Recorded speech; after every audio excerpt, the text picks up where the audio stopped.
La civilisation moderne apparaît dans l'histoire comme une véritable anomalie. De toutes celles que nous connaissons, elle est la seule qui se soit développée dans un sens purement matériel.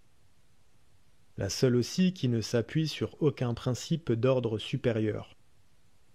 Ce développement matériel qui se poursuit depuis plusieurs siècles déjà, et qui va en s'accélérant de plus en plus, a été accompagné d'une régression intellectuelle qu'il est fort incapable de compenser.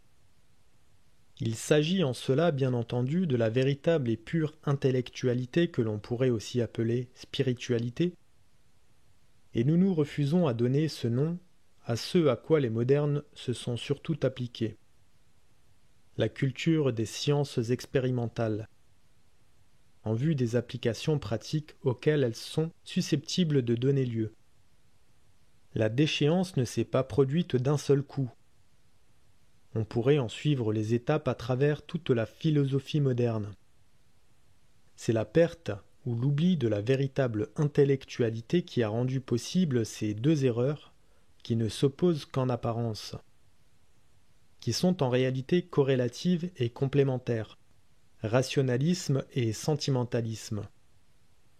Dès lors qu'on niait ou qu'on ignorait toute connaissance purement intellectuelle, comme on l'a fait depuis Descartes, on devait logiquement aboutir d'une part au positivisme, à l'agnosticisme et à toutes les aberrations scientistes, et d'autre part à toutes les théories contemporaines qui, ne se contentant pas de ce que la raison peut donner, cherchent autre chose, mais le cherchent du côté du sentiment et de l'instinct, c'est-à-dire au-dessous de la raison et non au-dessus, et en arrive, avec William James par exemple, à avoir dans la subconscience le moyen par lequel l'homme peut entrer en communication avec le divin.